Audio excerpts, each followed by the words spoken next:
নমস্কার বন্ধুরা, আমি সঞ্জু। প্রত্যেক দিনের মতন আজকেও দুর্দান্ত একটা রেসিপি নিয়ে চলে এসেছি। বন্ধুরা, আজকে যে রেসিপিটা আমি তৈরি করছি একেবারে আঙুল চেটে খাওয়ার মতন একটা রেসিপি। হয়তো তোমরা রেসিপিটা অনেকবারই তৈরি করেছো, বাট আজকে আমি যে প্রসেসে তৈরি করছি একদম ইউনিক একটা রেসিপি হতে চলেছে। আশা করি তোমাদের ভালো লাগবে। আজকের রেসিপি ডিম দিয়ে বেগুনের ঝাল। তো দেখো, সেই জন্য আমি 3টে বেগুন নিয়ে নিয়েছি আর বেগুনগুলোকে এবারে কেটে নিচ্ছি। তো প্রথমে আমি বোটার অংশটা বাদ দিয়ে দিলাম, দিয়ে একটু বড় বড় করে কেটে নিচ্ছি। তোমাদের আমি দেখিয়ে দিচ্ছি ঠিক কিভাবে কাটছি। এই দেখো, এইরকম একটু বড় বড় করে কেটে নিতে হবে, না হলে কিন্তু রান্নার সময় ঘেটে যাবে। এইভাবে আমি প্রত্যেকটা বেগুনকে কেটে নেব।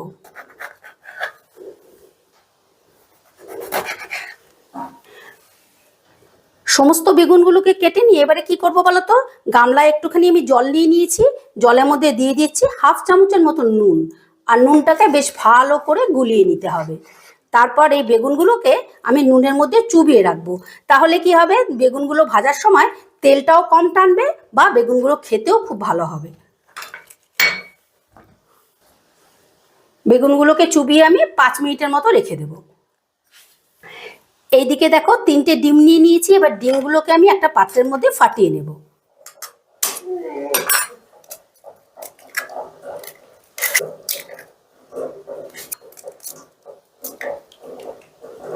দিয়ে দিলাম অল্প একটু নুন, দিয়ে দিচ্ছি অল্প একটু গোলমরিচের গুঁড়ো। এবারে সমস্তটা বেশ ভালো করে ফেটিয়ে নেব।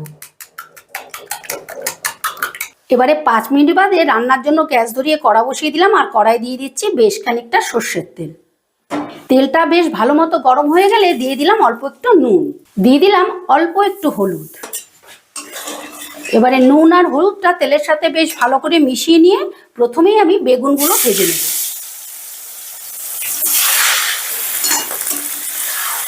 এবারে গ্যাসের আঁচটা হাইতে রেখেই বেগুনগুলোকে আমি বেশ লাল লাল করে ভেজে নেব।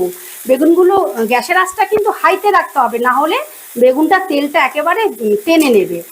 আর বেগুনগুলোকে আমি লাল লাল করে ভাজবো, কিন্তু 70%-এর মতন ভাজবো, 100% ভাজবে না, তাহলে রান্না করার সময় গলে যাবে।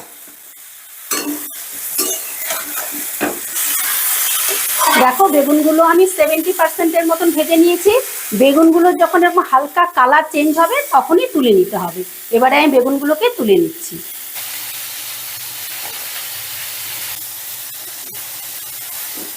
এবারে ওই কড়াতে রান্নার জন্য আমি দিয়ে দিচ্ছি 2 চামচের মতন সর্ষের তেল। তেলটা গরম হয়ে গেলে দিয়ে দিচ্ছি ফোড়ন। ফোড়নে দিচ্ছি একটা শুকনো লঙ্কা, দিয়ে দিলাম হাফ চামচ কালো জিরে। ফোড়নটা একটু নাড়াচাড়া করে দিয়ে দিচ্ছি আমি পেঁয়াজ কুচি। এখানে আমি মাঝারি সাইজের 4টে পেঁয়াজকে কুচিয়ে নিয়েছি। এবারে পেঁয়াজটাকে একটু নাড়াচাড়া করে নরম করে নেব। বন্ধুরা, এই রান্নায় কিন্তু পেঁয়াজ, রসুন আর টমেটোটা একটু বেশি লাগবে, তবে আদার পরিমাণটা কম লাগবে। আমি তোমাদের দেখিয়ে দিচ্ছি কতটা লাগবে।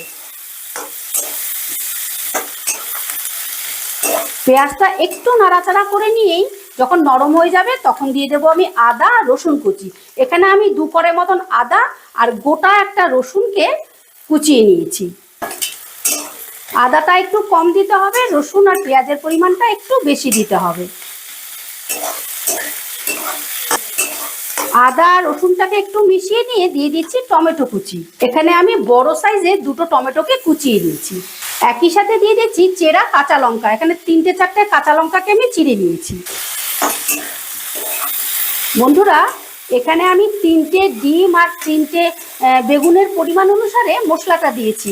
তোমরা যদি বেগুন বা ডিমটা কমিয়ে বা বাড়িয়ে নিতে চাও, সেই ক্ষেত্রে কিন্তু মশলাটাও বাড়িয়ে বা কমিয়ে নেবে।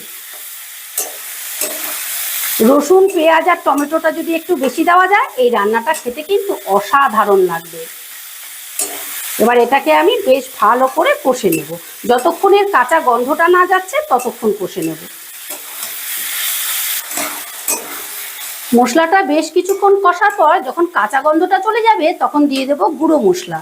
দিয়ে দিচ্ছি স্বাদ মতো নুন, হাফ চামচ হলুদের গুঁড়ো, হাফ চামচ জিরের গুঁড়ো, হাফ চামচ ধনের গুঁড়ো, হাফ চামচ শুকনো লঙ্কার গুঁড়ো আর 1 চামচ কাশ্মীরি লঙ্কার গুঁড়ো।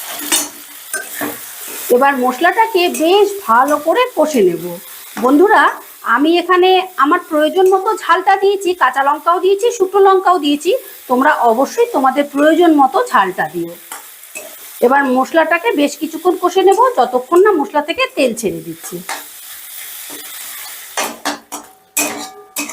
মশলাটা বেশ কিছুক্ষণ কষার পর তেল ছেড়ে দিলেই দিয়ে দিচ্ছি মটরশুঁটি। এখানে আমি ছোট বাটিটার 1 বাটি মটরশুঁটি দিলাম। দিয়ে দিচ্ছি টেস্টের ব্যালেন্সের জন্য ছোট চামচের 1 চামচ চিনি, মানে চায়ের চামচের 1 চামচ। এবার চিনি আর মটরশুঁটিটাও একটু নাড়াচাড়া করে মিশিয়ে নিচ্ছি। বন্ধুরা, মশলাটা কষতে কষতে যদি মনে হয় তোমাদের বেশি ড্রাই হয়ে গেছে, সেই ক্ষেত্রে তোমরা 2-3 চামচের মতন জল দিয়ে মশলাটা কষতে পারো, কিন্তু এই রান্নায় একেবারেই জলের প্রয়োজন নেই। গ্যাসের আঁচটা লোতে রেখে আস্তে আস্তে রান্নাটা করতে হবে। সমস্তটা বেশ ভালো করে মিশিয়ে নিয়েছি। এবারে দিয়ে দিচ্ছি ভেজে রাখা বেগুন। এবারে বেগুনটাও আমি আলতো হাতে মিশিয়ে নেব, যাতে ঘেটে না যায়।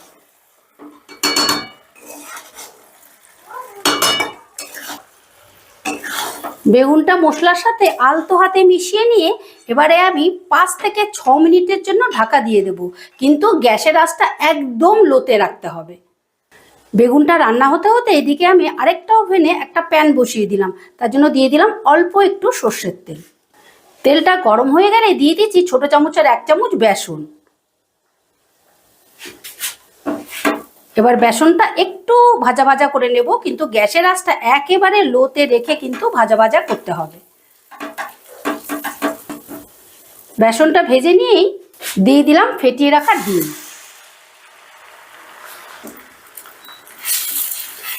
এবারে গ্যাসের আঁচটা মিডিয়ামে রেখে আমি ডিমের ভুজিটা তৈরি করে নেব। ডিমের ভুজিটা বেশি কড়া করেও ভাজবো না, আবার একদম হালকা রাখবো না, মোটামুটি সাদা সাদা করেই ভেজে নেব আর কি। তোমরা যদি মনে করো একটু বড় বড় টুকরো রাখতে পারো, কিন্তু আমি একদম গুঁড়ো করেই ভেজে নেব।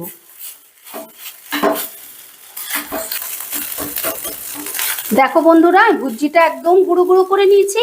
আর এই ভুজিটার মধ্যে একটু বেসন যেহেতু ভেজে দিয়েছি, এর টেস্টটা কিন্তু একটা আলাদা মাত্রা আনবে। তাই তোমরা এই প্রসেসে একবার তৈরি করো, দেখবে অসম্ভব ভালো লাগে খেতে। ভুজিটা তৈরি হয়ে গেছে, এবারে আমি নামিয়ে নেব। এইদিকে দেখো 5 থেকে 6 মিনিট হয়ে গেছে, এবারে ঢাকাটা তুলে নিচ্ছি। দেখো বেগুন থেকে কত সুন্দরভাবে তেলটা ছেড়ে দিয়েছে। যখনই বেগুন থেকে এরকম তেল ছেড়ে দেবে আর তলাটা মনে করবে একদম ড্রাই ড্রাই হয়ে এসেছে, তখন বুঝবে রান্নাটা কমপ্লিট। আচ্ছা, এটা আমার হয়ে গেছে। এবারে আমি দিয়ে দেব ডিমের ভুজি।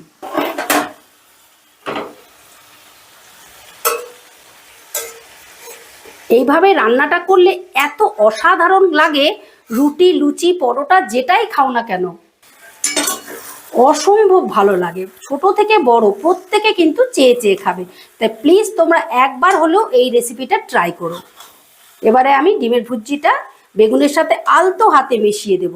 সবসময় খেয়াল রাখবে বেগুনগুলো যেন ভেঙে না যায়, তাহলে খেতে ভালো লাগবে, কিন্তু দেখতে ভালো লাগবে না। এবার ডিমটাকেও বেশ ভালো করে মিশিয়ে নিয়ে আমি 2 মিনিটের মতো রান্না করে নিচ্ছি। রান্নাটা ফাইনালি রেডি। এবার আমি গ্যাসটা অফ করে দেব।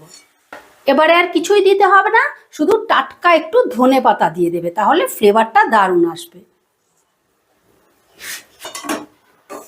এবার ধনেপাতাটা দিয়েও আলতো হাতে আমি মিশিয়ে দিচ্ছি। তারপর তোমাদের দেখাচ্ছি। দেখো কি সুন্দর লাগছে না, দারুণ একটা ফ্লেভার বেরিয়েছে কিন্তু। প্লিজ একবার ট্রাই করো।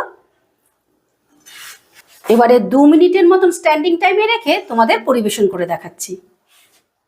আশা করি রেসিপিটা তোমাদের ভালো লেগেছে, আর ভালো লাগলে অবশ্যই একটা কমেন্ট করে জানিও, আর আমার চ্যানেলটা সাবস্ক্রাইব করতে ভুলো না যেন। আবার দেখা হচ্ছে নতুন কোনো ভিডিওতে। ঠিক আছে, টাটা।